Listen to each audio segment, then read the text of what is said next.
नमस्कार, आपका स्वागत है बंक क्लासेस में। और अभी तक हमने लगभग 10 क्लासेस कर चुके हैं, ठीक है। तो उसमें हमने बहुत सारा वोकैब पढ़ाया, आप भी पढ़े हो। अगर आप उन सभी को याद कर लेते हो, हम लगातार इस क्लास को जारी रखेंगे तो आपका जो वोकैब का कलेक्शन है ना, वो बहुत ज़्यादा क्या हो जाएगा, बढ़ जाएगा, जिससे कि आप डिफरेंट एग्ज़ाम्स जो होते हैं, चाहे एसएससी हो, सीजीएल का या सीएचएसएल हो, तो वहाँ मतलब वोकैब सेक्शन आपसे छूटेगा नहीं, ठीक है। इस बात का आप ज़रूर भरोसा रखें। और नीचे दिए डिस्क्रिप्शन में जो मैंने टेलीग्राम चैनल का लिंक दिया, आप उसे ज़रूर ज्वाइन करें। वहाँ पे आपको जितने भी क्लास मैंने लिया है उसका आपको वहाँ पे पीडीएफ मिल जाएगा, जिसमें आंसर भी नोटेड होगा, ठीक है। तो आज का क्लास स्टार्ट करते हैं। तो हम लोग जो पहला जो इसमें पढ़ने वाले हैं क्वेश्चन, वो है वन वर्ड सब्स्टिट्यूशन का, ठीक है। तो उसमें पहला क्वेश्चन क्या बोल रहा है, इम्पॉसिबल टू सेटिस्फाई, जिससे आसानी से सेटिस्फाई ना किया जा सके, उसको क्या बोलेंगे, जो सेटिस्फाई ना हो सके। तो पहला देखते हैं कंटेंटेड। मतलब कंटेंटेड का अर्थ ही होता है संतुष्ट होना। क्या होता है? संतुष्टि। तो ये तो नहीं होगा। सेटिस्फिएबल, सेटिस्फिएबल का अर्थ क्या होता है? ऐसा चीज जो तृप्ति लायक हो। अगर यहाँ रहता है एबल टू सेटिस्फाई होता तो इसका आंसर कौन सा हो जाता? बी। बट क्या है? इम्पॉसिबल टू सेटिस्फाई, इसका तो ये नहीं होगा, ठीक है। नेक्स्ट बढ़ते हैं। सेटिस्फैक्ट्री मतलब संतुष्टि होता है या संतोषप्रद कह सकते हैं, ये भी नहीं होगा। इनसेटिएबल का ही अर्थ होता है इम्पॉसिबल टू सेटिस्फाई, जिसे आसानी से सेटिस्फाई ना कर सकें। तो आंसर आपका कौन सा सही हो गया? बी। आप सॉरी डी।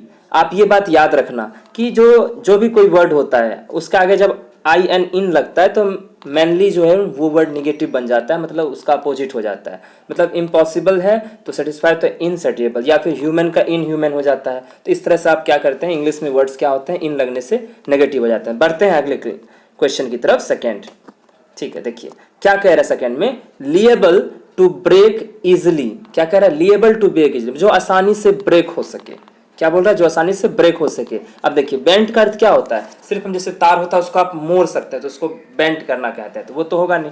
ब्रिटल मतलब क्या होता है? ब्रिटल का ये अर्थ होता है लिएबल टू ब्रेक इजिली, जो चीज आसानी से ब्रिटल हो जाए, उसको फ्रेजाइल भी बोल सकते हैं, तो उसको कहते हैं मतलब ब्रिटल कहते हैं। लिएबल टू ब्रेक इजिली, जो आसानी से ब्रेक हो सके, उससे कहते हैं ब्रिटल। तो सेकंड ऑप्शन आपका क्या हो गया? सही हो गया। थिन मतलब जानते ही हो, पतला, और थिक मतलब क्या होता है? मोटा। सॉफ्ट मतलब क्या होता है? लिजोम। समझ गए? नेक्स्ट बढ़ते हैं, चलिए थर्ड क्वेश्चन की तरफ। थर्ड क्वेश्चन क्या बोल रहा है, one who speaks two language fluently, जो इंसान एक बार में आसानी से दो लैंग्वेज बोल सके, उसको क्या कहेंगे? तो दो के लिए क्या आता है? बाई। लैंग्वेज के लिए क्या आता है? लिंगुअल। तो बाईलिंगुअल, समझ गए? तो बाई मतलब दो, लिंगुअल मतलब सॉरी बाई मतलब दो, लिंगुअल मतलब भाषा, जो दो भाषा बोल सके, बाईलिंगुअल। अगर कहता है एक भाषा, तो एक के लिए क्या आता है? मोनो लिंगुअल, तो इसका अर्थ हो जाता है एक भाषा के लिए मोनोलिंगुअल हो जाता है। और लिंग्विस्ट मतलब क्या होता है? भाषाविद होता है, जो बहुत सारा भाषा जानते हैं। और लेक्सिकोलॉजिस्ट का अर्थ क्या होता है? इसका अर्थ होता है आपको जो डिक्शनरी वगैरह देखते हो आप, उसको जो लिखे या उसको जो तैयार करे, कंपाइल करे, जमा करे, उन चीजों को एक जगह इकट्ठा करे, उसे कहते हैं लेक्सिकोलॉजिस्ट। मतलब आप इसको याद रखना, लेक्सिकोलॉजिस्ट का आपको याद रखना डिक्शनरी से रिलेटेड, ठीक है। नेक्स्ट बढ़ते हैं। अगला है आपका इजिली ब्रोकन, जो आसानी से टूट जाए, उसे क्या कहेंगे? उसे कहेंगे हम फ्रेजाइल। अभी हम पढ़े थे ना ब्रिटल या फ्रेजाइल, जो आसानी से टूटे उसे फ्रेजाइल कह देंगे। इसका ये सही हो गया। बट इसमें एक है वर्ड पिलेबल। पिलेबल का अर्थ क्या होता है? पिलेबल का अर्थ है लचीला।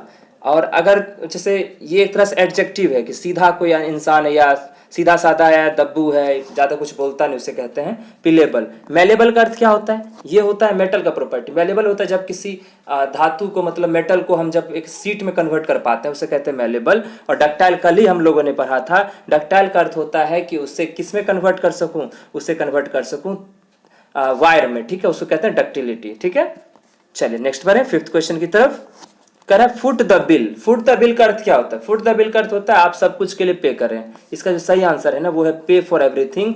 मतलब आप पूरा का पूरा बिल पे करें, तो उसे कहते हैं फुट द बिल। और जो भी जो प्रिपेयर एवरीथिंग दे वांटेड, ये भी नहीं होगा। Kick away the paper bill, ये भी नहीं होगा। Pick up the bill from the, ये भी नहीं होगा। आपको कौन सा हो जाएगा कि पूरा का पूरा बिल आप पे करें, that is called foot the bill. Next बढ़े, चलिए देखते हैं। ये कह रहा है in black and white. Black and white का होता है मतलब लिखित में देना। क्या होता है? लिखित में देना। तो इसका देखते हैं ऑप्शन। पेंटेड इन कलर, बिल्कुल नहीं। प्रिंटेड इन कलर सिंक, बिल्कुल नहीं। देखते हैं, हाँ। अगला क्या बोल रहा है, return on the black board. Black board पर लिखना नहीं, इन राइटिंग या फिर इन रिटर्न कह सकते हो, रिटर्न फॉर्म में देना, that is called in black and white. समझ गए? तो अब अगले क्वेश्चन की तरफ बढ़ते हैं, सेवंथ क्वेश्चन की तरफ। सेवंथ में बोल रहा है under his nose. Under his एक तरह का है कि आपके नाक के नीचे से देखिए वो उसको उठा ले गया, या आपके नाक के नीचे से आपको वो धोखा दे गया। इसका अर्थ होता है आपके सामने, एकदम आपके जस्ट सामने, right in front of he him, वो इसका सही क्या हो जाएगा, आंसर हो जाएगा। मतलब जस्ट मतलब आपके सामने से वो क्या कर दिया, अंडर हिज नोज उसने सारा काम कर डाला, मतलब right in front of him, इसका सही आंसर ये हो जाएगा। और जो ऑप्शन है देख लेते हैं, रोल्ड इनटू ए स्मॉल पिलेट्स होगा। पिलेट्स मतलब क्या होता है, पिलेट्स होता है छर्रा। रिटन इन स्मॉल लेटर्स, ये भी नहीं। रैप्ड का अर्थ क्या होता है कि लपेटना, हैंड करचिफ रुमाल में, तो ये सब भी नहीं होगा। चलते हैं 8 की क्लास। चलिए 8 देखूं तो 8 कह रहा है to sit on the fence. Fence मतलब होता है किनारा टाइप से, ठीक है। आप जैसे आप फेंसिंग होता है, जब आपको एक जैसे आपका कोई भी बाउंड्री आप डालते हो तो उसको फेंसिंग कहता है। तो to seat on the fence, fence पे बैठ गया जाके, इसका अर्थ क्या होता है कि वो बिल्कुल उसको समझ में नहीं आ रहा है कि आखिर इसका क्या सही, क्या मतलब क्या करें, ये समझ में नहीं आ रहा है, उसको कहते हैं to seat on the fence. देखिए देखते हैं, to seat lazily and not to anything, नहीं बिल्कुल नहीं। Relax when other are working, ये भी नहीं। रिमेन अनडिसाइडेड एंड अनश्योर, हाँ ये होगा कि आप बिल्कुल अनडिसाइडेड है, आपको समझ में नहीं आ रहा है क्या करना चाहिए, आप श्योर नहीं है कि आगे आपका क्या फैसला हो सकता है, उसे कहते हैं to seat on the fence. तो बिल्ड फेंसेस ये तो होगा ही नहीं, तो आपका सही आंसर कौन सा होगा, सी। नेक्स्ट पर है, नेक्स्ट क्वेश्चन की तरफ देखते हैं। ये है आपका स्पेलिंग से रिलेटेड है, कौन सा स्पेलिंग्स में सही है, ठीक है। तो देखते हैं 9th का पहला क्या है, सीजर्स। सीजर्स ये सही है। सीजर्स का अर्थ होता है कैंची। क्या होता है, कैंची, जिससे आप कपड़ा वगैरह काटते हो उसको कहते हैं सीजर्स, ठीक है। स्वेटर, स्वेटर का अर्थ क्या होता है, वो जर्सी वगैरह जो आप स्वेटर पहनते हो ठंडा में, उसको कहते हैं स्वेटर। तो SW ये गलत है, क्या सही होना चाहिए, SWEATER होता है, डबल टी नहीं होता है। तो सही कौन सा हो जाएगा आपका, SWEATER।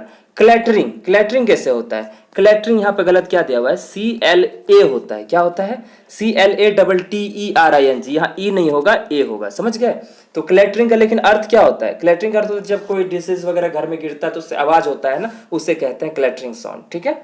नेक्स्ट टेरिबल, टेरिबल क्या ये सही है, बिल्कुल गलत है। यहाँ जो होता है टेरिबल कैसे होता है, TERRIBLE होता है, यहाँ डबल बी दे दिया है, जबकि एक आर दिया, तो यहाँ डबल आर हो जाएगा और सिंगल बी होगा, that is called terrible. Terrible का क्या होता है, भयावह, भयानक, उसे कहते हैं टेरिबल, ठीक है। चलिए नेक्स्ट बार है, देखिए अब देखिए मेंशन बोला है, देखिए मेंशन, देखो मेंशन, अब यहाँ पे 2 गलतियां हो सकती हैं, ध्यान देना। अगर इसमें जैसे कि मेंशन ये वाला सही MENTION होता है, ठीक है, मेंशन करते होता है, आप उसकी चीज के बारे में व्याख्या दे रहे हो, उल्लेख कर रहे हो, तो ये सही है आपका। गलत कौन सा है, ये भी गलत है, MENSION कुछ नहीं होता, MENTION कुछ नहीं होता है, MENT। लेकिन एक बात याद रखना, एक और मेंशन वर्ड होता है, वो होता है MANSION, समझना याद से MANSION।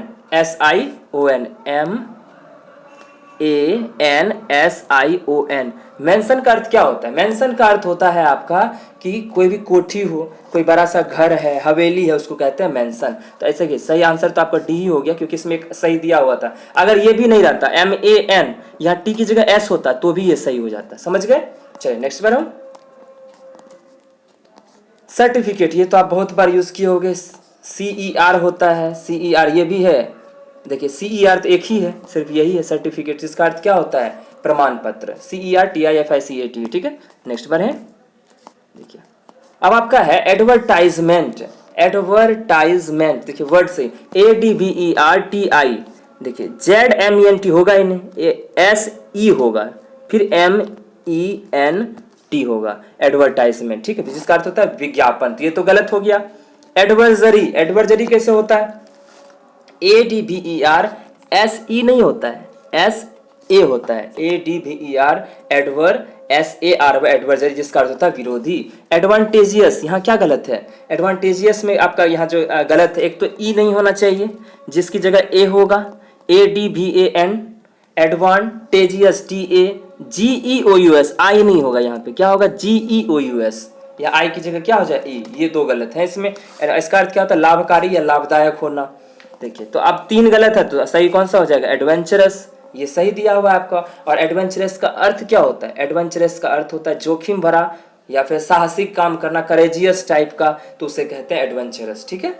चलिए नेक्स्ट बार हूँ, अब हम चल रहे हैं सिनोनिम्स की तरफ। सिनोनिम्स देखिए क्या कह रहा है आपको, पहला है सिनोनिम्स आपका हॉस्टिलिटी के बारे में कह रहा है। हॉस्टिलिटी का अर्थ क्या होता है? हॉस्टिलिटी का अर्थ होता है दुश्मनी करना। क्या होता है? दुश्मनी, हॉस्टिलिटी, किसी को हॉस्टाइल बना लेना, दुश्मनी कर लेना। सिंपैथी, देखिए सिंपैथी होगा नहीं। फ्रेंडशिप होगा, दोस्ती बिल्कुल नहीं। समझ गए ना? देखिए उल्टा है ना। अब देखिए गुडविल होगा, गुडविल मतलब अच्छी बात नहीं। एनिमिटी मतलब होता है दुश्मनी, तो इसका सही आंसर कौन सा हो गया? डी, ऑप्शन डी, क्योंकि दोनों का अर्थ क्या होता है? दुश्मनी। ठीक है, हॉस्टिलिटी और एनिमिटी का अर्थ भी होता है दुश्मनी। नेक्स्ट बढ़ते हैं 14th क्वेश्चन की तरफ। बोल रहा है इंसल्ट का। इंसल्ट मतलब क्या होता है? किसी के बारे में बुरा कुछ कह देना या इस तरह की चीजें कह देना। इसका अर्थ क्या होता है? देखिए अप्लाई करना होगा क्या किसी के लिए? बिल्कुल नहीं। ऑफेंड मतलब होता है किसी को बुरा लगना, कोई ठेस पहुंचा देना, इंसल्ट कर देना। तो आंसर कौन सा सही हो गया? बी। ऑफर मतलब होता है किसी को कोई चीज के बारे में कहना कि आप ये ले लो वगैरह, ऑफर देना। या फिर रिमूव मतलब होता है हटाना। तो आपका सही आंसर कौन सा हो गया? 14th का बी। 15th बढ़ते हैं। देखिए यहाँ लिखा हुआ है कन्वर्स एज अ वर्ब क्या होगा? देखिए कन्वर्स जो वर्ब होता है इसी से बनता है कन्वर्सेशन। कन्वर्सेशन में बातचीत होता है, मतलब बात करना, टॉक करना। इसका सही आंसर कौन सा हो गया? ए। ठीक है, एक होता है कंजर्व हो जाना, मतलब संकुचित हो जाना, डेट इज कॉल्ड कंजर्व। लेकिन यहाँ क्या है? कन्वर्ज है। कन्वर्ज वर्ब के रूप में क्या इसका मतलब हो जाएगा? टॉक करना। डिस्प्ले होगा नहीं, दिखाना, अपोज होगा नहीं, किसी चीज का विरोध करना, एग्री होगा नहीं। ठीक है, नेक्स्ट बढ़ते हैं।